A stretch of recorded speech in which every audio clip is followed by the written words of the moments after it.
We begin in the United States, where Texas authorities have offered President-elect Donald Trump around 1,400 acres of land along the U.S.-Mexico border to make deportation facilities for illegal migrants.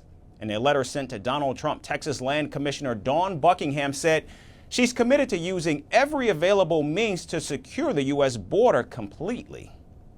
My office is fully prepared to enter into an agreement with the Department of Homeland Security, Immigration and Customs Enforcement, or the United States Border Patrol to allow a facility to be built for the processing, detention, and coordination of the largest deportation of violent criminals in the nation's history.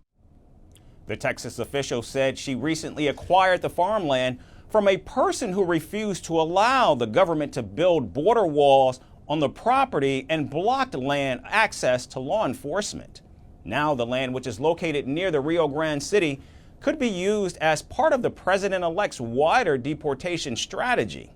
Taking office in January, the incoming commander-in-chief is expected to build vast facilities to serve as staging centers for mass deportations and deploy National Guard to expel millions of undocumented migrants.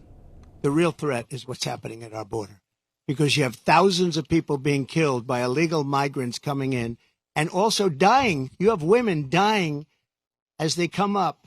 They're coming up in large groups. We call it a caravan. I think I came up with that name, but it's really what it is. 10,000, 15,000, 20,000 people. And you have large numbers of women being killed in those caravans coming up to this country.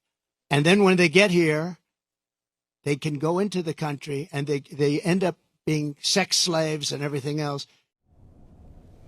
Currently, immigration agencies use camp-like facilities, brick-and-mortar buildings, and prisons to house detainees. Meanwhile, on the other side of the border, a new caravan of around 1,500 migrants left southern Mexico to try and cross into the United States. Most of these migrants are from Central and South America who fear Donald Trump's return to the White House will tighten U.S. border security and limit asylum. Well, we're afraid that we might not be able to pass because of Trump. We trust in God because he is first and is the God who can do everything, the God of the impossible. And we go with high expectations, right? I don't know, we have to wait. We have to keep walking. We have to wait for him to become president and decide what to do with us. We are all waiting for his answer, whether he will let us cross into his country or he will deport us to Venezuela. The Migrants Hope the U.S. Customs and Border Protection program will continue to operate after Donald Trump's inauguration.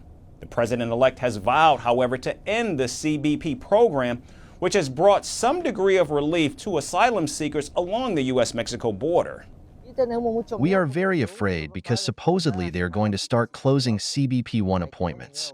So many of us are very afraid. We ask the government of the United States to help us because there is a lot of need in our countries. Violence, extortion, various reasons. We know that Mexico also has problems, but we ask our Mexican brothers to support us, to give us free transit, and everyone can support us with beans, with tortillas, whatever, because we can support each other. And now, with just 2 months before Donald Trump's inauguration, it seems like the president-elect's stricter immigration policies could eventually crush the hopes of millions of migrants outside and inside U.S. territory.